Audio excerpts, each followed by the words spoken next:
हे श्रद्धालु श्रोताएं, आप लोग तो जानते हैं ठाकुर श्री राम कृष्ण देव लीला संवरण के समय हमारी माता शारदा मुनि के पेट भराने के लिए एक सुंदर उपाय बोल दिए थे। साग बुनोगे पेट भराओगे। इसका अर्थ क्या है? अर्थ है माता शारदा ही धरित्री कन्या सीता है, इसलिए धरित्री के प्रेम वात्सल्य सुधा स्नेह और प्रीति रस से पूर्ण वो साग। श्रोताएं, त्रेता, दापर, कली, इन 3 युगों की लीला कथा माधुर्यमयी लीला कथा। इस परम मधुर लीला कथा ही आप लोग सुन रहे हैं। सबरी मालिन सुखिया की कथा हम सब सुने हैं। आज ये कलियुग में श्री रामकृष्ण लीलाधर के साथ वही सबरी, वही मालिन सुखिया प्रेम वात्सल्य रस समुद्र तरंग में हिलोड़ा लगाते रही। हे श्रद्धालु श्रोताएं, ये मधुर लीला कहानी आप लोग एक मन से सुनिए। एक बाल विधवा ब्राह्मणी, जिन्होंने गोपाल को छोड़कर कुछ नहीं जानती थी। ब्राह्मणी बहुत गरीब थी, उनके पास कुछ नहीं था। गोपाल जी के लिए इधर उधर से चावल, शर्करा, अनाज मांग कर ले आती थी। कभी कभी गोपाल भी उनके साथ काम करते थे। माँ और बेटा यानी ब्राह्मणी और गोपाल एक साथ रहते थे। माँ भजन में मग्न रहती थी और गोपाल रसोई घर में। धीरे धीरे गरीब ब्राह्मणी दक्षिणेश्वर आई और श्री राम किशन जी को दर्शन किए। दर्शन होते ही रामकृष्ण जी जांचना शुरू कर दी। उरी माइया, मुझे भूख लगी है, मुझे कुछ खाने को दो। श्रोताएं, त्रेता में बिना मांगे सबरी जी ने फल रस पिलाई थी। दापर लीला में मालिन सुखिया फल दान किए थे। और इस बार के लीला में स्वयं श्री भगवान मांग रहे हैं, माइया माइया, मुझे कुछ खाने को दो, मुझे भूख लगी है। ब्राह्मणी के मन में दुख की कोई सीमा नहीं रही। वो मन ही मन सोच रही है, जब जब मेरे मन में हरि कथा सुनने की इच्छा होती है, तब तब मैं हरि कथा सुनने के लिए इधर आती हूँ। किंतु मेरी दुर्भाग्य, मुझे ऐसा एक साधु मिला जो हरि कथा तो सुनाते ही नहीं, व्यथा, केवल व्यथा ही देते हैं। मुझे हैरान करके रख दिया। इस बार मैं अंतिम दर्शन कर लूं और आऊंगी नहीं, कभी नहीं आऊंगी। मैं हूं दीन दुखिनी, गरीबिनी, अनाथिनी, कुछ नहीं है मेरे पास। सृष्टि में मैं ही एक कंगालिनी हूँ। एक साधु को कुछ दान करने की योग्यता भगवान ने मुझे नहीं दिया है। श्री कृष्ण जानते थे, पंच पांडव ने सेवा कर ली, फिर भी याचना की, पांचाली मुझे कुछ खाने को दो। इधर पंचाली के पास रसोई के लिए एक बर्तन था, जिस बर्तन के किनारे में एक तिल मात्र के समान साग कण थे। उस साग कण से ही गोविंद जी का उदर पूर्ण हुआ था। वृद्धा सोच रही है, ये तो थी पांचाली की भक्ति की महिमा, लेकिन मैं तो भक्ति ही ना हूं। मेरे कुटिया में आंसू छोड़कर कुछ भी नहीं है। दिन रात आंसू ही बहती है। एक दिन वृद्धा के नजर में पड़ा कि तालाब में कुछ साग पत्ता है। गोविंद पंचाली के हाथ से कौन मात्र साग पाकर तृप्त हुए थे। तृप्त होकर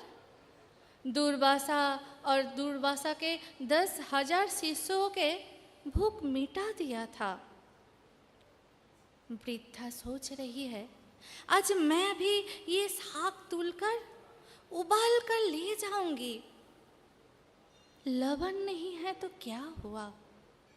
गोविंद ने तो धोआ हुआ बर्तन से एक कान मात्र साग पाकर आनंद पूर्वक जिह्वा में लगाए थे ना। और ये तो उबला कर मैं ले जाऊंगी। आज ही मैं साग उबला कर ले जाऊंगी। श्रोताए, आप लोग नरेंद्रनाथ के नाम जानते हैं। नरेंद्रनाथ अर्थात स्वामी विवेकानंद जी। स्वामी विवेकानंद जी युवा अवस्था में उनके घर में जो दरिद्रता थे, वो उन्हें बहुत कुछ शिक्षा दी। एक दिन जिसके घर में सैकड़ों आदमी आते रहते थे, सेवा करते थे, अचानक उनके पिता के मृत्यु के बाद उसी घर में अभाव छा गया। दिनों दिन उनके घर वाले सब उपवास ही रहने लगे। अंत में नरेंद्रनाथ के महल्ले के एक घटक आकर सुनाया कि उन्हें धनी मित्र भवन से भेजे हैं। वो लोग चाहते हैं उनकी एकमात्र कन्या के साथ नरेंद्र का शुभ परिणय अर्थात विवाह हो जाए तो इससे दत्त परिवार सुखी रहेगा, अभाव भी मिट जाएगा। ये संवाद सुनकर 21 दिनों तक उपवासी नरेंद्रनाथ पहले राजी नहीं हुए, फिर घर में अभाव देखकर पात्री देखने के लिए सम्मति प्रदान किए। इतवार अर्थात एक रविवार सुबह सुबह नरेंद्रनाथ फाटे फूटे जामा पहनकर मित्र भवन जा रहे थे पात्री देखने के लिए। भवन के द्वार पहुंचते ही उसने चिल्लाने लगे। वो बोल रहे थे, मौल मूत्र बाही एक शरीर के लिए जिस शरीर में सदा बदबू ही निकलता है, नरक के समान यंत्रणा भोग करी उस व्याधिग्रस्त शरीर के लिए तुम लालायित हो गए। तुम लालायित हो गए नरन।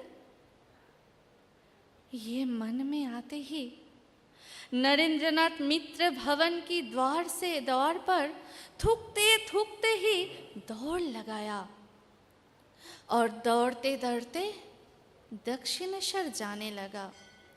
21 दिनों तक उपवासी नरेंद्रनाथ दौड़ नहीं पा रहे हैं, फिर भी दौड़ रहे हैं। दौड़ के अपने गुरुजी के पास जा रहे हैं। गुरुजी के जब पास गए तब घर के चारों तरफ देखा तो कोई नहीं था। केवल गुरुजी अकेला तकिया पर लेटे हुए हैं।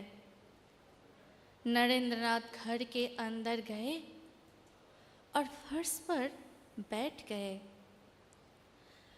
अभी नजर में आया कि उस तरफ दरवाजे के किनारे में वही बूढ़ी ब्राह्मणी बैठी है। नरेंद्रनाथ मन ही मन सोच रही है, ठाकुर जी, आज मैं तुम्हें छोड़ूंगा नहीं, आज तुम्हें कुछ ना कुछ करना ही पड़ेगा।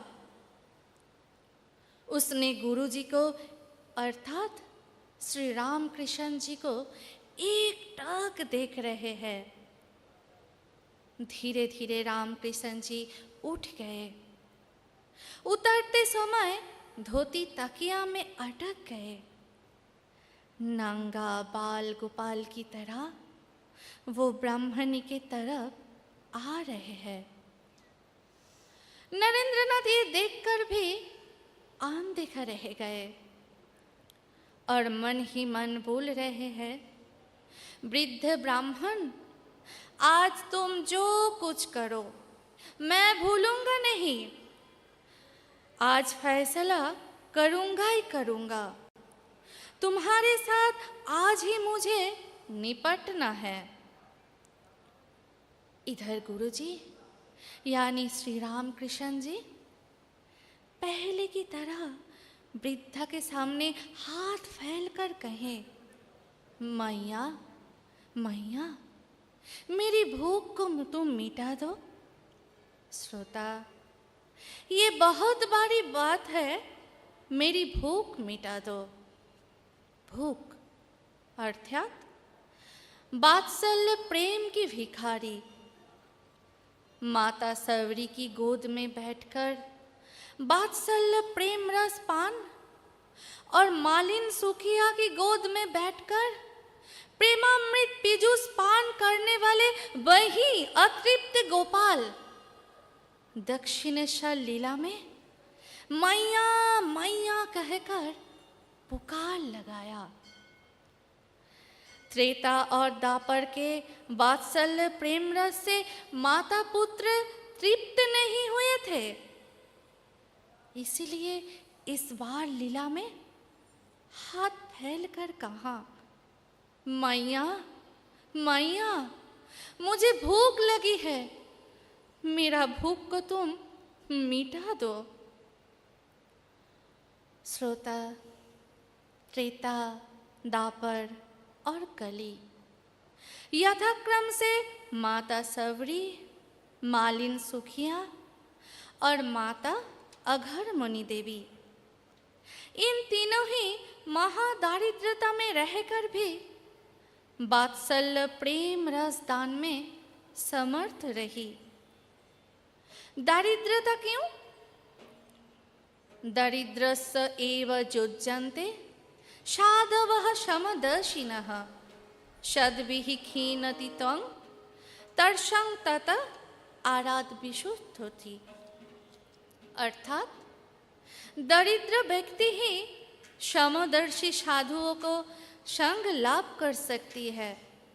सत्संग वसतः उनके सर्वविध विषय तृष्णा निवारित भी होते हैं, विशुद्ध चित्त लाभ करते हैं। और क्या होता है?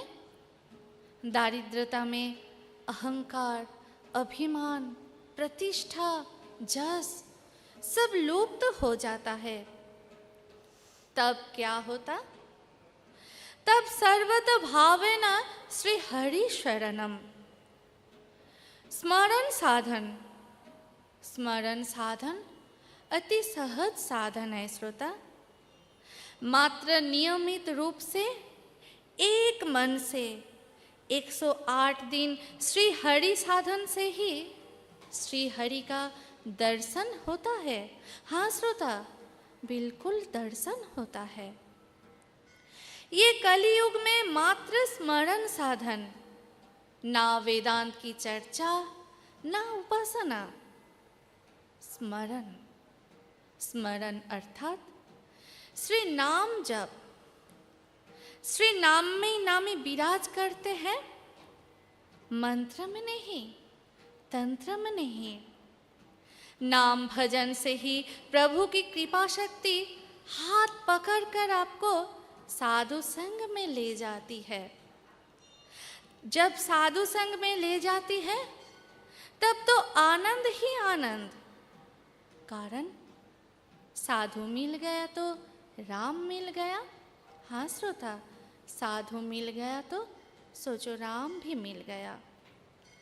सबरी जी को मातंग मुनि ने कृपा की, बीज मंत्र थे राम आएगा।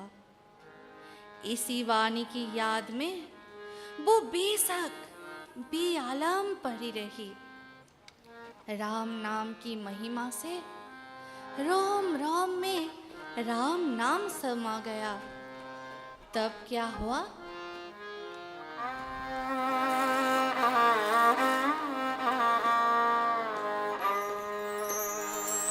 डाली में राम, पत्ती में राम, कली कली में राम राम राम।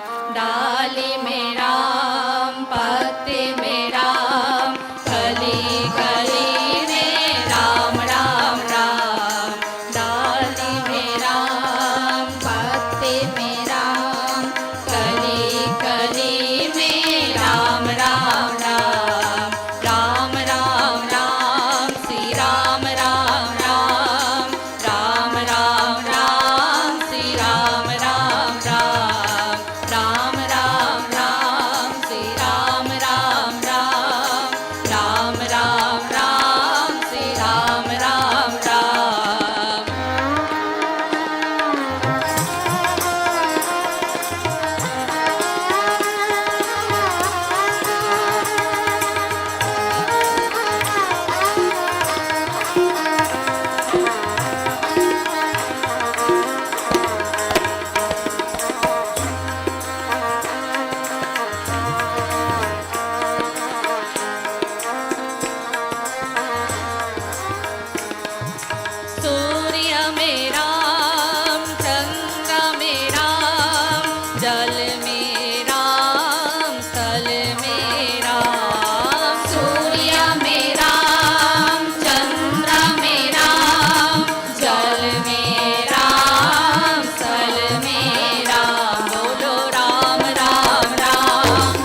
तप भूमि है। श्रोताए, जहाँ श्री प्रभु राम, वहाँ कान कान में राम नाम ही तो सुनाई देंगे ना। कलयुग में यानी 150 सालों की पहले लीला कथा आप लोग सुनिए। दक्षिणेश्वर ध्यान मंदिर के फर्श पर नरेंद्रनाथ यानी स्वामी विवेकानंद जी बैठे हैं। घर के एक कोने में चिपकी हुई बैठी है अघर मणि देवी। एक मिट्टी के कोटरा में उबला हुआ साग छुपा के रखी है और मन ही मन गोपाल के ध्यान में डूब गई। वो गाने लगी, पंचवर्षा मोति तप्तम् अङ्गने भावमानम् अधिचञ्चल ईक्षणम् किङ्किणी बालया हारनूपुरे रञ्जिताङ्गनामत गोपोबालकं कृष्णाय विद्महे दामोदराय धीमहि तन्नो विष्णु प्रचोदयात्। इधर गोपाल भाव से आकर बैठे हैं ठाकुर जी। ठाकुर जी खाना मांग रहे हैं। ठाकुर जी इधर खाना मांग रहे हैं और वृद्धा कोटरा को छिपा रही है। वृद्धा सोच रही है, जिस मुंह में ननी माखन मिश्री, उस मुंह में केवल उबला हुआ नमकहीन साग में कैसे दूं? वृद्धा रो पड़ी। इधर ठाकुर जी बलवत कोटरा को छीन लिया और साग खाने लगे। ये देखते ही नरेंद्रनाथ जोर जोर से चिल्लाने लगे, ठाकुर जी, तुमको तो साग मिला, तुम तो साग खा रहे हो। जानते हो गुरुजी, हमारे घर में पिछले 21 दिनों से ना तो साग और ना तो दाना, कुछ नहीं मिला। नरेंद्रनाथ ज्ञान दृष्टि से सब कुछ देख रहे हैं। श्रोता, जिस तरह सारथी के कृपा दृष्टि से पार्थ ने विश्व रूप दर्शन किए थे, ठीक उसी तरह प्रभु के कृपा दृष्टि से नरेंद्रनाथ यानी स्वामी विवेकानंद जी देख रहे हैं। श्रोताएं, लक्ष्मण जी अंत लीला में यानी श्री रामकृष्ण देव की लीला में नरेंद्रनाथ नाम से प्रकट होकर पराधीन भारत के लिए श्री गुरुदेव के आदेश पालन करने का संकल्प लिए थे। महापुरुष के सत संकल्प के सामने कौन सा कार्य नहीं हो सकता? एकांत शांत और रम्य स्थान में भावुकता, पवित्रता, महत्ता और तन्मयता के साथ नरेंद्रनाथ साधन में लग गए। दंडकारण्य में माता सबरी वैर को चखते चखते झूठा करके राम जी के मुंह में जब देने लगी, तब लक्ष्मण जी चिल्लाने लगे, भैया भैया, तुम हो रघुकुलमणि, तुम किस कारण से, किस लोभ से तुम ये झूठा बैर रस पी रहे हो? वही लक्ष्मण